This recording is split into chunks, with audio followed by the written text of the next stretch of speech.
वज़ीर-ए-आज़म शहबाज शरीफ की PTI को मुज़ाकरात की दावत। सियासी और दाखिली इस्तेहकाम के सिलसिले में अपोजिशन बातचीत का रास्ता अपनाए। ज़राए के मुताबिक बजट इजलास में अपोजिशन रहनुमाओं से मुलाकात भी इसी सिलसिले की कड़ी थी। वज़ीर-ए-आज़म ने अपोजिशन नशिस्तों पर जाकर बैरिस्टर गौहर और असद कैसर से मुलाकात की थी। मज़ीद तफसीलात बता रहे हैं हमारे नुमाइंदे यासिर मलिक। बताइएगा मज़ीद तफसीलात क्या है आपके पास?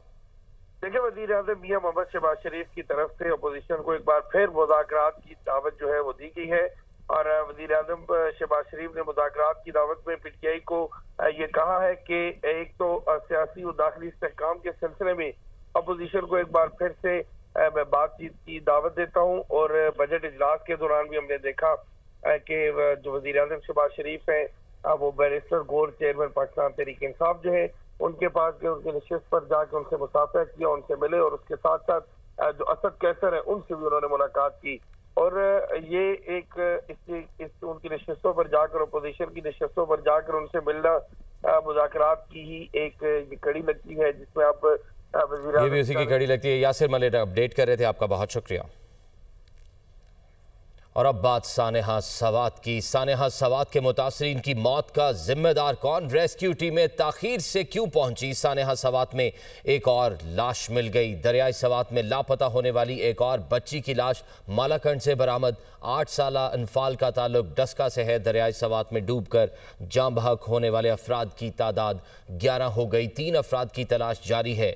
जाँ बहक होने वाले 9 अफराद का ताल्लुक डस्का और 2 का मर्दान से है। खैबर पख्तूनख्वा हुकूमत का सानेहा सवात में जाँ बहक अफराद के वरसा के लिए फीकस 15 लाख रुपए इमदाद का ऐलान। वज़ीर-ए-आला खैबर पख्तूनख्वा अली अमीन गंडापुर की हिदायत पर सवात वाक़े की इंक्वायरी कमेटी का इजलास हुआ।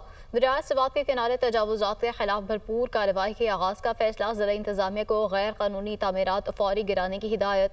अली अमीन गंडापुर ने मुतल्लिका इदारों को 3 दिन में तमाम तजावुज़ात ख़त्म करने का हुक्म दे दिया। तमाम होटल्स को मुस्तकिल बुनियादों पर रजिस्टर्ड करने का फैसला भी किया गया। गफलत बरतने पर वज़ीर-ए-आला KP ने DC सवात को मुअत्तल कर दिया। नोटिफिकेशन जारी कर दिया गया। इससे कबल AC बाबूज़ई और AC ख्वाजा खैला ADC रिलीफ सवात को भी मुअत्तल किया गया।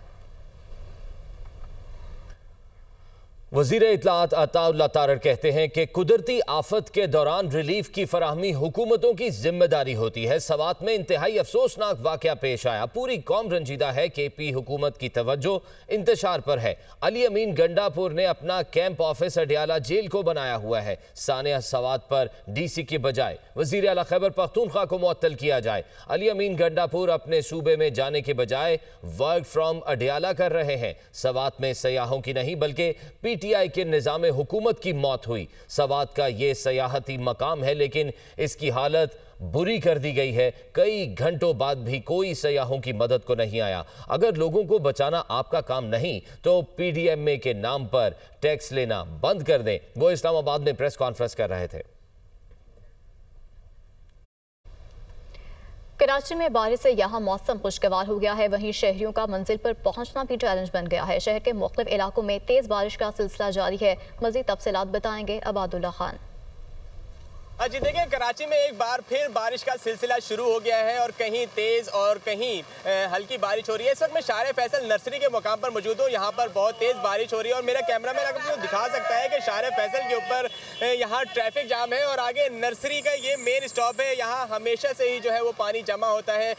पेशगी इतला के बावजूद यहाँ पर इंतज़ामिया ने अभी तक कोई निकासी आब का निज़ाम जो है वो नहीं यहाँ पर किया है और यहाँ पर ना ही हमें मशीनरी नज़र आ रही है और ना ही यहाँ पर कोई हुकाम हमें नजर आ रहे हैं। होता यही है कि जब बाराने रहमत बरसती है तो ये शहरियों के लिए जहमत बन जाती है। मंजिल पर पहुंचना शहरियों के लिए मुश्किल तरीन हो जाता है और यही सिलसिला ना सिर्फ शार फैसल पर है बल्कि जहां जहां बारिश हो रही है वहां पर भी शहरियों के लिए जो है ये अजियत से कम नहीं है। मुख्तलिफ इलाकों में इस वक्त बारिश का सिलसिला जारी है। सदर, लियाकताबाद, नाजाबाद, सुरजानी टाउन और इसके साथ साथ जो मेमार है, एयरपोर्ट है, ओल्ड सिटी एरिया है, डिफेंस, क्लिफ्टन, यहाँ पर जो है वो तेज़ बारिश का सिलसिला जारी है और सुबह से जो है ये इस तरह का सिलसिला चल रहा था और जो महकमा मौसमियात है उनका यही कहना है कि ये रात तक जो है इसी तरह का सिलसिला चलता रहेगा। जी वेलकम बैक नाज़रीन। पंजाब असम्बली में तोड़ फोड़, स्पीकर का सख्त एक्शन, 10 अरकान पर जुर्माना आयद कर दिया। असम्बली के इजलास में डेस्कों पर चढ़कर माइक तोड़ने वाले 10 अरकान पर 20 लाख से जायद का जुर्माना आयद किया गया। स्पीकर मलिक अहमद खान ने सरकारी अमलाक को नुकसान पहुंचाने पर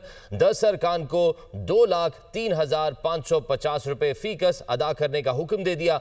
नोटिफिकेशन जारी हो चुका है। जुर्माने की जद में आने वाले अरकान असेंबली चौधरी जावेद कौसर, असद अब्बास, मोहम्मद तनवीर असलम, सैयद रिफत महमूद, मोहम्मद इस्माइल, शहबाज अहमद फहरिस्त में शामिल हैं। इम्तियाज महमूद, खालिद जुबैर निसार, राना औरंगजेब, मोहम्मद एहसन अली भी फहरिस्त में शामिल हैं। अदायगी 7 रोज में ना करने पर कार्रवाई होगी। स्पीकर ने हर कीमत पर कानून की बालादस्ती कायम रखने का ऐलान कर दिया।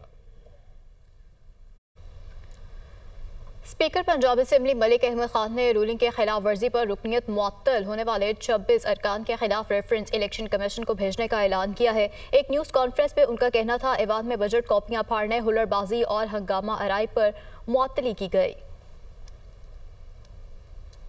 I'm sending this reference to the Election Commission as a speaker against all these 26 members इन 26 अफराद के खिलाफ कि इन्होंने अपनी पार्लिमानी पार्टी लीडर की हदायत को तस्लीम नहीं किया। इस तरह की बेहूदगी, इस तरह की बेहुरमती, इस तरह की हुल्लड़बाजी, इस तरह की गलाजत जिस तरह की कल मैंने यहाँ पर जिसका मुशाहिदा किया, लेकिन ऐसा नहीं हो सकता कि आप उस हाउस को होस्टेज कर लें और मैं उसको रेस्क्यू भी ना करूं। ये नहीं हो सकता, मुमकिन नहीं है। मैं प्रोटेक्ट करूंगा अपना राइट, और जो मेंबर, ये मेरा राइट है speaker, I will protect this right. मैंने तो आपको मैक्सिमम टाइम दिया। अगर मैं हाउस का वो वक्त जो मैंने ऑपोजिशन को दिया है उस वक्त को मैं हुकूमत के वक्त के साथ मुआवजा करूं तो आपने 60 से 65% वक्त लिया है हाउस के अंदर। पंजाब असेंबली में अपोजिशन लीडर मलिक अहमद बच्चर ने कहा है कि स्पीकर ने दबाव में आकर जानिबदाराना फैसला किया है। ये फॉर्म 47 की हुकूमत है, हमें एहतजाज से कोई नहीं रोक सकता। उन्होंने कहा कि वजीर आला की तकरीर के दौरान एहतजाज नहीं करना। अब अपोजिशन वजीर आला के सामने एहतजाज नहीं तो और किसके सामने करेगी? आज स्पीकर साहब ने प्रेस टॉक की। उस प्रेस टॉक में मुझे ये समझ आती है कि उन्होंने 26 हमारे बंदों को रात से सस्पेंड किया। हमें डराया जा रहा है। हम एक फॉर्म 47 गवर्नमेंट है, अपोजिशन का हक है एहतजाज करें। अगर आप ये समझते हैं कि हम इस चीफ मिनिस्टर के आगे झुक जाएंगे, स्पीकर साहब हम नहीं झुकेंगे, हम लड़ते रहेंगे। अगर आप हमें ये कहें कि आप हमें रेफरेंसेस से डराएंगे, हम नहीं डरते। अब सबके खिलाफ भेज दें। आपने 20 लाख रुपया जुर्माना आयद किया एमपीएस पे, हम आपके जुर्मानों से नहीं डरते, हम उसके खिलाफ केस जरूर लड़ेंगे। वज़ीर इत्तलात पंजाब अज़मा बुखारी कहती हैं कि अपोजिशन अरकान के खिलाफ गैर पार्लिमानी अल्फाज इस्तेमाल करने पर कोई अफसोस नहीं। अपोजिशन को ये पैगाम देने के लिए गैर पार्लिमानी अल्फाज इस्तेमाल किए कि हम तादाद में ज़्यादा हैं। वो पंजाब असेंबली में इज़हार ख्याल कर रही थीं।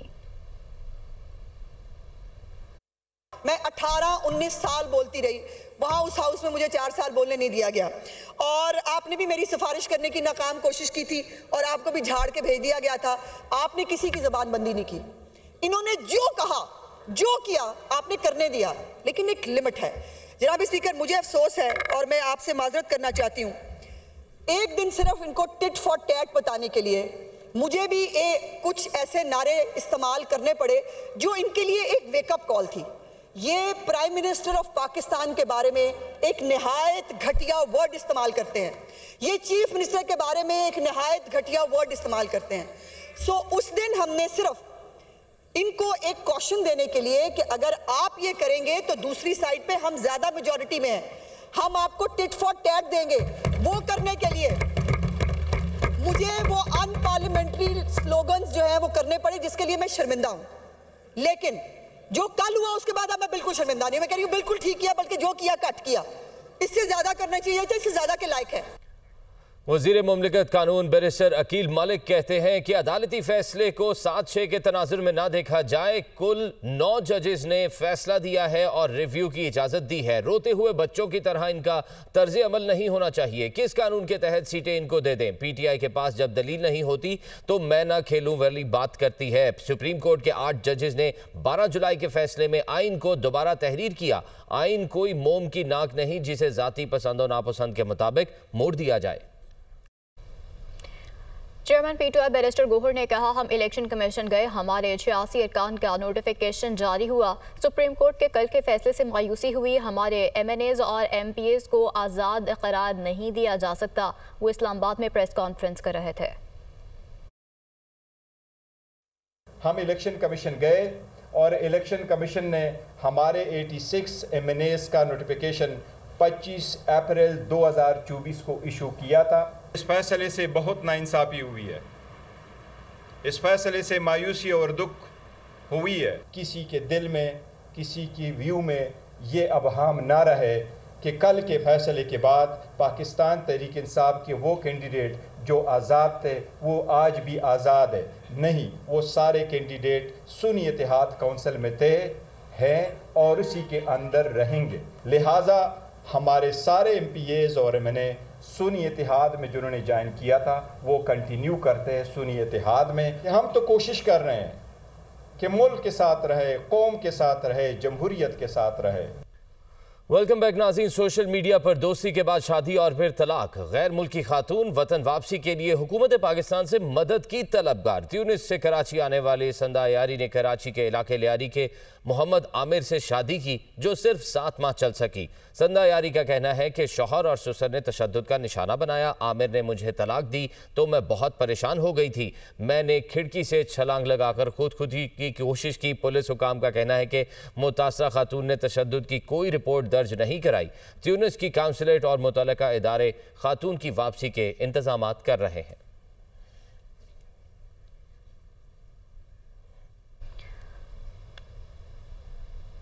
गजा की सूरत हाल पर बात करें तो अमरीकी सदर की गजा में जंगबंदी की कोशिशें, इसराइली हमले थम ना सके। सिहोनी फौज के इमदाद के मुतलाशी फ़लस्तीनियों पर फायरिंग और बारूदी हमले जारी हैं। इसराइली फौज के बेघर अफराद के स्कूलों और तबाहाल इमारतों पर भी हमले जारी हैं। और मीडिया के मुताबिक 24 घंटों में मजीद 81 फ़लस्तीनी शहीद, 422 अफराद जख्मी हुए। अक़वाम मुत्तहिदा के इदारे का कहना है कि इसराइल और अमरीका की हिमायत से चलने वाले इमदादी मराकज़ कत्ल का मैदान बन गए। खान यूनिस में इसराइली फौजों को बाकायदा हुक्म देकर इमदाद के मुंतज़िर 21 फ़लस्तीनियों को शहीद किया गया। मैसूर इलाके में एक हफ्ते में ग़ज़ाई किल्लत से 66 बच्चे शहीद हुए।